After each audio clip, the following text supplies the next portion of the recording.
Hi, I'm Thomas, the AxidentalDM, and I got a great surprise today, right before lunch, as I imagine a lot of other people did as well, as Modifius dropped the Gamemaster's guide for their new 2D20 version of Achtung, Cthulhu as the PDF version for those that pre-ordered it. And so today, then, I want to take a look at it and see what's in it, because it's one of the things I've kind of been waiting for, get a look at some of the baddies and how they're being set up, and some of the other ideas that they've given for keepers to work into the system. So let's just jump right into it. Again, cover art is absolutely fantastic. I love this kind of scene, kind of setting things up as we're coming in to battle and do battle against the Mythos in the Gamemaster's Guide. But let's go ahead and jump right into the table of contents and see what is there for us to take a look at. Okay, so as we see, things are kind of divided up into seven different chapters. We have an introduction, which, again, what is Achtung Cthulhu? What is the 2D20 system? So it seems, again, just a little bit more of an introduction. I wonder what this a meeting of the minds is going to be about, so maybe we'll take a little bit closer look at that in just a second. Chapter 2 on the Secret War. Again, we're seeing another section here kind of outlining the various different groups. Section M, of course, and Majestic, both being the allied forces in all of this, whereas we see Black Sun and Knocked Wolf as the antagonists, and then another section then on the Deep Ones and the Migo. As we kind of continue along, chapter 3 is going to be on secret weapons of the Secret War. That's going to be kind of interesting. So again, it's dividing it up between the various different groupings of Section M and Majestic, Black Sun and Knocked Wolf, the deep ones of the Migo. There is another interesting addition down here, the other arcane, esoterica, and secret weapons of the Secret War specifically. So hopefully we'll be able to take a quick look at what those are. Chapter 4, Magic and the Mythos. I'm assuming then that's going to be a little bit of a rehash of what we see in the player's guide. But then again, there's probably going to be a lot more spells added to it, because we do see specifically the Tome of Cthulhu here, the Grimoire of Naharl-Thotep, the Spellbook of Yog-Sothoth, some more rituals, myth tomes. So there's going to be a lot more in there. So it'll be fun to kind of delve a deeper dive into magic even more what we already saw in the player's guide. Going down then to take a look at Chapter 5, just entitled The Gamemaster. So this is going to be the bread and butter probably of this particular book. And by the looks of it, it's about 30-odd, they're almost 40 pages. What is a Game Master, how to run scenes, how to do skill tests, opposed tests, challenges and extended tasks, truths, etc., running action scenes, non-player characters. Okay, so I mean just a lot of the nitty-gritty things you would kind of expect to see in how it is to be a specific Game Master for this particular system. Then we have Chapter 6 is going to be Heroes and Villains of the Secret War. So a little bit more of the various people to be able to use, and as we can kind of see British forces, Section M, again, so looks like we have regular forces for the British as well as those special Section M forces, resistance forces. So those would be then the kind of the allies, probably in occupied France. Then we have the U.S. forces, special forces, Majestic. Okay, so that's the American operatives. Then we have Axis forces, Black Sun High Command, the Knocked Wolf, and the Knocked Wolf High Command. So a little bit of everybody in there to kind of give a kind of a rounding out. And then separate from that, I see we have in Chapter 7 is a separate Bestiary. So the heroes and villains, that's obviously going to be the human characters, and now the bestiary, it looks like it's going to include animals, so kind of normal creatures, but then we get it kind of broken down into a lot of different other sections as well, both the creation of abhorrent science, so those that are kind of been warped by the technology that's grabbed as part of the mythos, as well as the various horrors and monstrosities, then the deep ones and the Migos themselves, plus outer gods, elder gods, and great old ones, and then there is an appendix to go with it. Now, I was first interested in taking a look at that very, very beginning of a meeting of the minds. So let's go and take a look and see what that has to say for us. Okay, so a meeting of the minds. Another failure. I'm beginning to suspect that there are no mere accidents. Why are we thwarted every turn? Reinhard Weissler's icy tones scarcely conceal the seething anger that bubbles inside him. He glanced around the room, a chapel deep inside the shadowy bowels of Wewelsburg Castle. None of the congregation dared meet his gaze. Even amongst the assembled ranks and masters and canons, here is the very seat of their sorcerer's power. It was not considered wise to catch the eye of the exarch of the Black Suns. So we're getting a little bit then of the background background of the Black Suns here in this particular case. And it kind of continues on.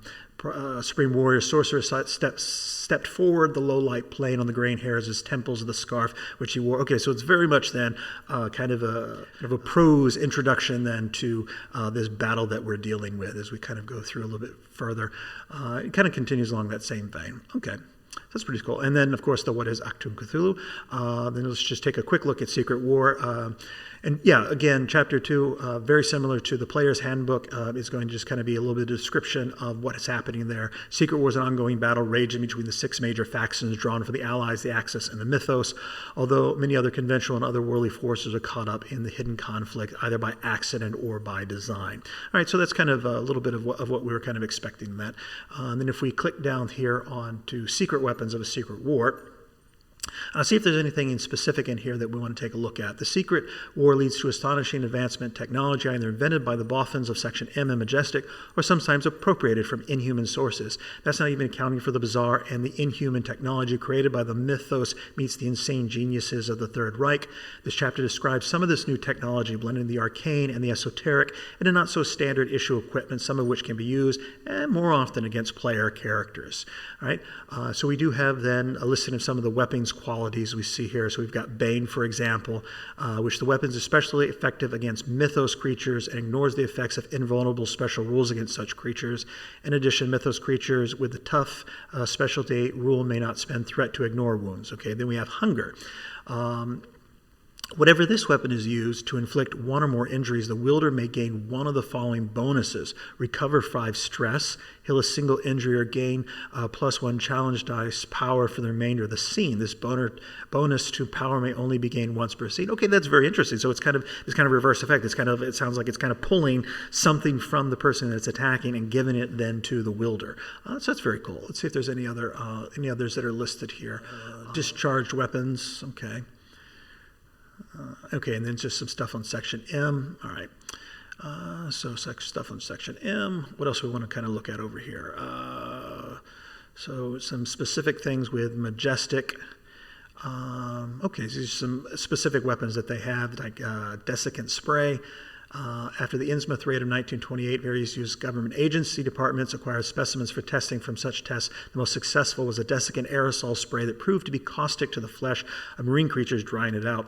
It often used a personal weapon of last resort against the powerful close combat abilities of the deep ones. A single spray can counts as a trivial item. Okay, so that's it. So it just each of these different groupings then seem to have some very specific weapons that are unique to them as a group. So let's just, so we looked a little bit at Majestic. Let's just kind of skip down and pick one from the Knockwolf section. What do we have here? So the BK-259, the Finsuker Foe-Seeker rifle, armed with a powerful BK-259, Knockwolf's Nachtjager can often operate at extended range, 1,000 meters, and the single-shot Blauer Kristall bullet is a devastating payload, able to punch through cover and even armor to strike their targets. Fortunately for the Allies, these weapons are rare, owing to the scarcity of the ammunition.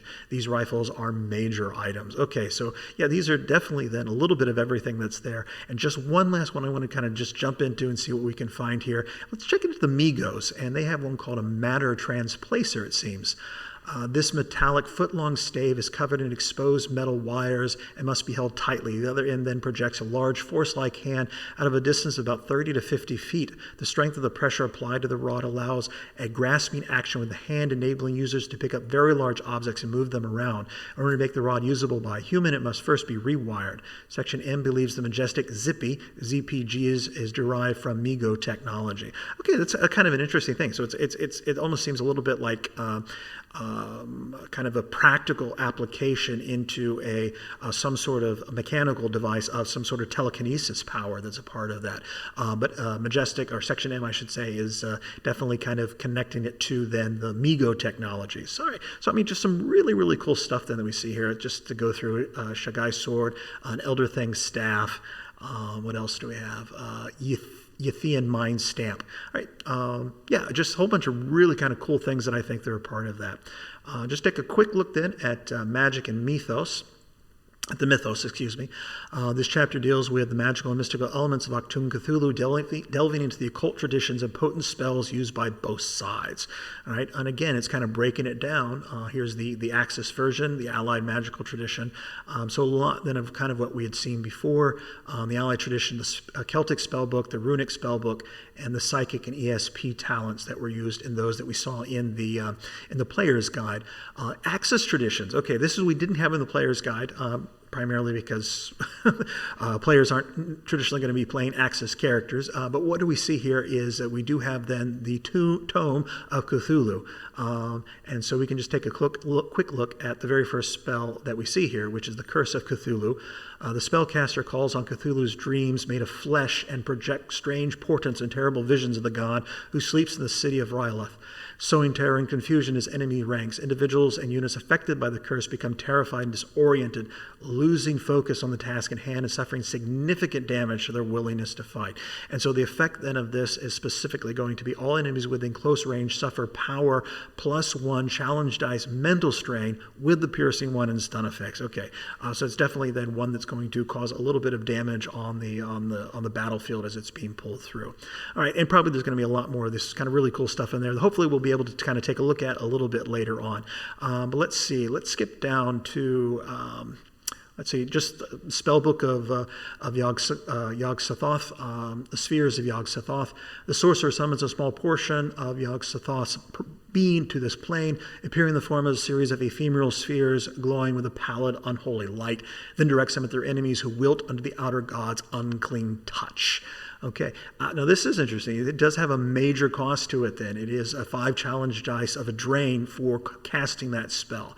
But what are the effects? The spell conjures 1, 2, or 3 spheres, which the spellcasters then hurls at enemies within medium range. The difficulty of spells equal the number of spheres summoned. Each sphere targets a different enemy, and each enemy hit suffers +2 challenge dice physical stress with the drain and stun effects. And then you can see there then the momentum spend specifically for this one. Okay, so I mean, some really, really cool stuff. And I gotta say, just from looking at the spell books in the player's guide and the spell book now in the Game Master's guide, there's some really, really cool stuff in here. And I definitely want to kind of spend a little bit more time going through that. We do see as well a lot more rituals, it looks like. So alter weather, astral walker, compel, banishment, commune with deity, create ward, descry enchantment, dismay entity. Okay, so there's definitely a lot more variety in terms of the rituals that are available in the in the Dungeon Master's Guide and the Game Master's Guide than there we saw in the Player's Guide. Okay, so let's just kind of continue to kind of move through and see what else we want to find in here. There was the section that's specifically on the Game Master. So we'll take a quick look at this and see what's in here. This chapter is all about running an actual game of Achtung Cthulhu, providing a mixture of advice, guidance, rulings, and GM-specific directions focused on the scene economy as well as non-player character mechanics. It also provides additional details on the GM's most potent mechanic in Achtung Cthulhu, the threat.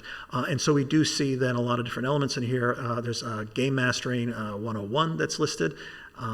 We have then Game Master's roles and responsibilities. Let's see, presenting problems. Oops, these things keep popping up. Sorry about that. Decide how NPCs respond and interact, bringing in the rules. Okay, running scenes. This one I always find interesting to see how different systems kind of talk about how to put kind of scenes together. And what we see here listed, and I won't go into all of this, but the GM frames the action. The players then act. So I'm looking at that as the kind of setting the scene, and then the players interact with what's going on. Then we resolve that action and then just go through it again, and then maybe wrap up once the scene is completed. The GM provides an extra narration needed to wrap things up and move on to the next scene. Okay, so I'll be interested in kind of pulling through a little bit more and see what's there. We do have a specific section then on skill tests. Whenever you're doubtful of the outcome of a character's action, when there's a chance of failure or the degree of success is important, ask for a skill test. A single test represents attempting an activity despite some resistance or conflict. Skill tests are completed in a relatively short amount of time, searching for clues, repairing a car, or negotiating with a suspect. And then we see kind of what we would expect, kind of how to roll the dice, some various opposed tests, section on challenges and extended tests, and what those are, the different types. We have linear, gated, group challenges, and time challenges. So those are very similar things to what we would see in other versions of the 2D20 system. So nothing terribly new there, but we'll see how those are kind of specifically laid out later on. A section on how to use truths. There's also a section on the use of momentum and fortune. What do we have? Because they did say that one of the big things for I keep saying keepers, for game masters, is going to be the issue of how to use threat. And so there is a nice section here, then it looks like, on that. Threat, discussed briefly at the end of Chapter 3. Playing the game is a key mechanic for the GM that you can use to raise the stakes in a scene or increase the drama of a whole adventure. It allows you to bolster the actions of non-player characters and to alter and manipulate elements in a scene without direct action from NPCs, providing twists, turns, and challenges for player characters to overcome. So there's a section on how it is that you gain threat, and of course, this is a nice one to see in here. You begin every adventure with a set amount of threat based on both the number of players and on the underlying tension of the danger itself. By default, this is 2 threat per player character. Okay. And then, okay, so it lists out then how to determine what that is. A low-stakes adventure begins with 1 threat per player. A high-stakes, though, can begin with 3 threats per player. And then there's this other category. A catastrophic adventure begins with 4 threat per player character. That, I would imagine, is probably going to have to be something that's really kind of death-defying in sense, or I should say world-shattering type of thing. These adventures are explosive, whether literally or figuratively, and ideally suited to climatic life and death struggles against major adversaries. This might be one kind of to use, one to use kind of towards the end of a campaign, kind of going up against the big bad endgame monster, creature, or whomever is being kind of set up as that. Ways of generating threat, of course, we see in here, how to spend threat, conflict structures. Okay, so a lot of what we would kind of expect to see in terms of a chapter on how to game master. Section on running action scenes. Action scenes are the most dramatic, tense, and exciting moments in our story. World War II called upon everyday people to dig deep and face Axis oppression and occupation, jeopardizing their lives for the greater good. The heroes of the Secret War do just that and more, facing insurmountable odds when confronting the mythos and its cosmic horror. And so there's a section here on pacing and structure, establishing zones and truth. Zones, for those who might not be too familiar with that, that's kind of, instead of the 5-foot grids where we might be used to a little bit more in some other versions of role-playing games, this is more kind of actions that can happen in kind of a larger area. And so it's kind of set up and divided up between close contact, meaning figuratively, literally kind of right next to you. Then you have close, which is just, really right around you, which you can kind of get to in kind of a moment's notice. And then there's medium, then there's long range, and then there's extreme, and they all kind of have a progression kind of going out. Typically, when you're dealing with close combat type of stuff, melee range, as we say, that would kind of be in the situation of a close combat. Whereas other things would then be farther away. So like a sniper rifle or something, that would probably be considered more of an extreme range when it comes to areas of zones. Okay, so there's some more interesting things here. A section on sneak attacks, on kind of shaping the battle. Again, this art, absolutely fantastic. I love how it's kind of mixing in here. We see a kind of a traditional weaponry being used, as well as, in this case, it looks like it is coming from this central character here in the center, so maybe she has cast some sort of magic that's able to kind of work its way through then the other people that she's attacking, as opposed to being some sort of a technological adaptation of some sort of mythos element of it. But again, the art in here, just Modifius, they always do an excellent job. Section here on non-player characters, NPC allegiance, changing allegiance. Okay, I think that's kind of interesting. But I mean, if you're talking people that aren't necessarily connected to one organization or the other, more of the quote-unquote resistance, okay, maybe that's a change. In any given scene, an NPC is usually either clearly an adversary or an ally. However, an NPC might be regarded as an adversary for some purposes, such as social conflict, an ally for other physical challenges, combat. Okay, so they might have competing goals in terms of what they're trying to accomplish or what they're trying to do. And so someone might not always be on the same side or on the same page. That might be the better way of talking about it and looking at it. Okay. Player-controlled NPCs, section on adversaries. Okay. Just kind of going through here a little bit more, seeing what we have. Okay, let's kind of skip down. We have then our sections of our NPCs to choose from of the various sections. Heroes and villains of the Secret War.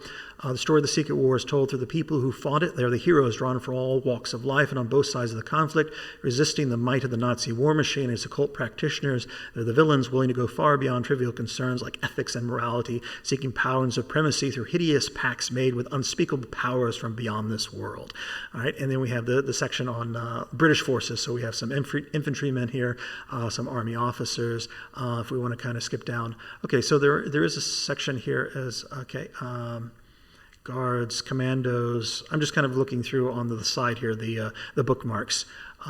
Secret. Okay, so Section M operatives. So these are specifically for Section M. Okay, so we see some named NPCs in here.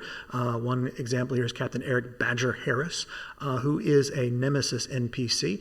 So that's probably talking about a specific level of a power that they have in a game and how that works in terms of reinforcements and all of that, of balancing. So probably miss part of that in the book itself, but we'll take a greater look at that at some other point. Okay, so what else do we have? So that was Section M. Section M, top brass. We have the Right Honorable Alexander Ward Grey, Viscount Taunton. All right, quite a name, but definitely British, very, very British. Then we have some resistance forces, resistant fighter, partisan listed down in here. A named one here, Ariana Dubois. Okay, just seeing to look a little bit at her. Resistance hero who's haunted, symbiotic creature. Okay, so just looking at her stats. All right, get her down here. Okay, dual Lugers. Steel Handgranat, 24. Then she has some special rules for guns blazing and demonic protector. Okay, so just a little bit about these different groups. We have a U.S. infantry officer here, as we can see as well. Some special forces, Foley's Furies, a lieutenant NPC. Just kind of skip down. Let's take a quick look at a Axis, how about a Black Sun, a good old-fashioned Black Sun trooper? How about that? Uncommon soldiery chosen from the SS and other elite field units. These soldiers serve as the armored fist of the Black Sun forces. Although they are non-adepts, a combination of intensive training and brainwashing means they are inured to the many captive horrors which the masters and cannon summon, as well as being able to view sights that would ruin a normal man's mind without being affected. The Black Sun armband insignia they sport worn on the left arm contains a charm similar to the Totenkopfring, identifying them as allies, ensuring they are not attacked by summoned creatures. And then so we see fanatical infantry and their various skills, their weapons that they have, some escalation options, and then some special rules specific to them. Okay, so yeah, like I said, this is definitely filled with a lot of things that I think are going to be very, very helpful to game masters as they're running it. Okay, so Chapter 7, I think this was the last chapter. Chapter 7 is on the Bestiary. Secret War is a time of great change when both terrestrial creatures and strange entities walk the dark corners of the war-ravaged globe. These range from humbled native animals co-opted to serve as beasts of burden to bolster the war effort, to creations of abhorrent science constructed as cannon fodder, feeding the ever-hungry gears of the war machine. And so we have a list of just some regular, normal animals. So we see here a bear and a bat. But then if we go down, we have the creations of abhorrent science.